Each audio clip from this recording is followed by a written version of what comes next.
I don't want to be like a wet blanket because it's the bye week and they're coming off a win, and it's definitely the time to praise them and look for reasons to be optimistic. But I, it was the freaking Cowboys. Sorry, it was the freaking Cowboys, and it's like I don't think there's that much you can prove when you get back to 4-4 after beating the Cowboys. It's like you took care of business, kind of. It got dicey at the end, and now it's like you got Tampa and the Seattle coming up. That should be 2 more wins. And then things get really, really serious.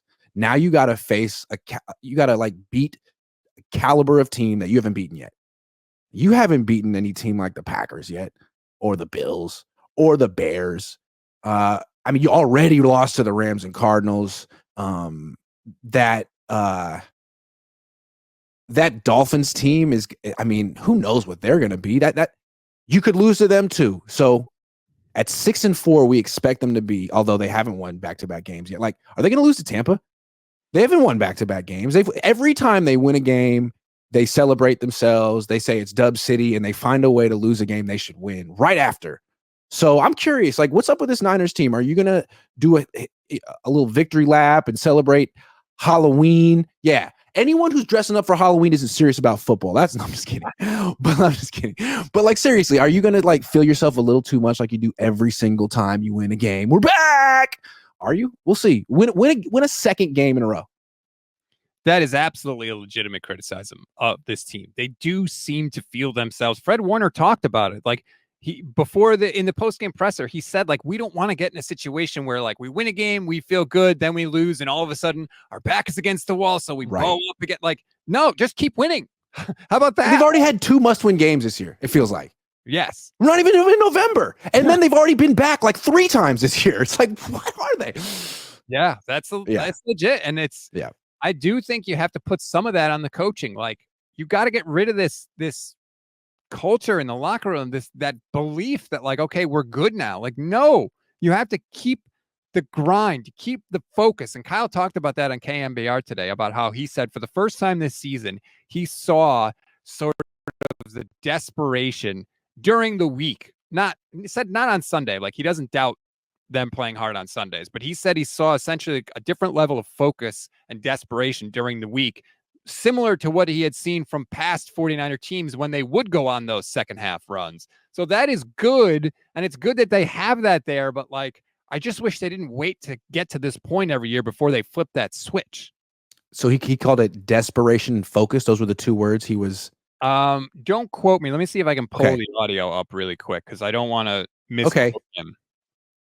I'll get it in a second.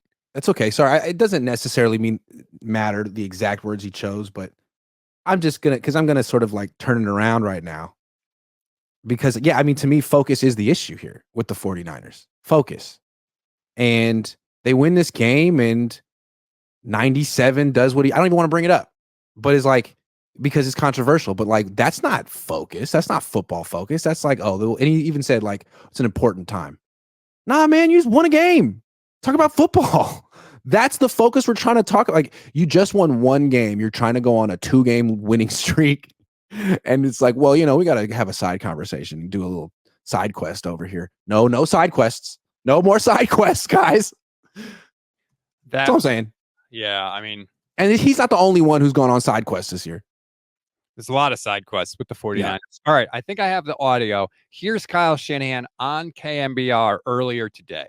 I feel like we did find a little bit of a different edge last week, and not in terms of playing harder. I don't question our guys and how hard they play, how important it is to them as individuals and stuff, but it's finding that collective energy of how important every little moment is. And I'm talking about Monday all the way up to kickoff, and the preparation and every step and walkthrough, just to be so deliberate in what you do and to really have that urgency and that desperation on how every single game, no matter what it is, primetime, division, the first game of the year, the last game of the year, but to have that true, to be truly desperate to where you're giving it everything you have and you can't think about anything else. That's what it takes to find an edge in this league. And if you don't find an edge like that, that's truly genuine, it's such a fine line on how you win and lose games. And I think that's something we've found year in and year out. And I thought we did a better job of finding that towards the end of last week in practice. So he went on after that, but that was basically the general gist of what he said. He was talking about the emotion of his team. Wow. Kyle, I'm impressed. And I agree with everything he said. Like, yeah, there's something emotionally missing with this team. Like, oh, we're good. We're going to go on a run. It's early. We're the 49ers. Like, nah, forget that. And the leaders need to say it. And the coach needs to say it. Like, this is a new year. This is a new team. We've proven absolutely nothing. We've underperformed. Like, it's time to lock in and stop expecting things to get easy because Christian's going to come back. Like Steve Young was talking about that a couple of weeks ago. Like, it was easy last year. You had a great team. Everything broke your way. It's not going to be easy this year. And rise to the challenge right now. So I like that. Good job, Kyle. What a coach. He's a good coach. They should keep him around. Extension? Maybe? I'm stunned by your reaction to that. I'm stunned by I thought you were going to crush him. I thought you were going to talk about, well, that's your fault, Kyle Shanahan. I'm stunned that you had I mean, it is his fault, but it seems like he's doing something about it right now, and he understands that it's happening, and it's not easy to be a football coach. Year 8, there's a lot of lingering resentment because they lost the Super Bowl last year. There's a lot of stuff he has to deal with. He seems like he's trying. And I think that us as fans, we had this expectation that, like, because we saw how good they were in the regular season last year. And it was like, yeah, we should be rolling through everybody. And Kyle's point this year, and I do agree with it, has been, this is how most football seasons go for most teams. Like, and whether they finish, 10-7 or 11-6 depends on like one or two key games. Or 7-10. Yeah, right. Or 7-10. Like, you're not just going to buzzsaw through everybody most of the time. That's why when it does happen, it's so special and you have to take advantage of it. So this is kind of like how the other half lives, so to speak. And I think that we as fans sort of need to adjust to that. And like, it doesn't mean that the 49ers are a horrible team. It just means they're not at the incredible level that they were at last year. But to Kyle's point, like he talks about like, okay, they showed the urgency on Monday. They showed the urgency throughout the week. They didn't take the little details for granted. Cool. And they were terrible in the first half. Sorry, Kyle, I love you, man. But like it translated to one quarter of 49ers football. And that's the highest standard. I don't say that with any snark, but like it translated to one quarter. And it still feels like a team that wants to, like, feels it can flip the switch when they have to. All right, guys. All right, we're down 10-6 at halftime. It's embarrassing. Let's do this. And they just obliterate that that terrible team. And then it's like, all right, it's over. No, it's not. And then you get to outscore 14-3 in the fourth quarter. So they're showing glimpses, but they still got a long way to go to get that standard. And that's about them. 100%. The Cowboys win does not fix or solve any of the problems. It is just a first step on what needs to be several if they're going to get to be the team that they want to be. All day, every day, Kim says comparing a 4-4 quarterback to a 7-0, make that make sense. People are still arguing about Brock and Patrick Mahomes in the chat. Matt, do your side quests on your own platform. That's totally fair. And, I'll say this. People were bringing up Bosa and Kaepernick and all that. Kaepernick didn't break a single league rule. Nick Bosa did. You're not allowed to have personal messages on any apparel or anything that you wear when you're on the NFL's time.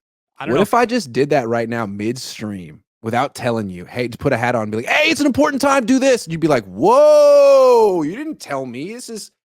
I wasn't consulted. Now I'm involved. I mean, it'd be like wrong. It'd be like the wrong thing to do. Yeah, it would not be. So I'm just saying, it wouldn't be cool. No, absolutely not. Be cool. So I don't know. And I thought it was interesting.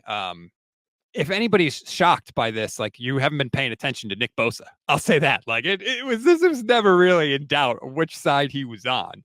Now, I tweeted, he can support any candidate he wants. I disagree, but he can support any candidate he wants. That's his right. Some people took that the wrong way. Like, if you've watched any of my shows, you clearly know where I stand on this issue, but he's got rights. He has a First Amendment right to freedom of expression. Now the NFL can. Yeah, it's not like you're like, I want to know which players on the 49ers are voting for who, and these guys, I'm not rooting for them anymore. They're off the team. It's like, no, of course not. It's America, but it's just about the platforms and all that kind of stuff. And again, if I were to use your platform for my political message, you'd be like, hey, Grant, time out. Yeah, that would be. We might have to stop the stream. Exactly. And I wouldn't do it out of general respect for a human being. And I wouldn't do it on any of your platforms either. That would just be seriously weak sauce. Definitely weak sauce.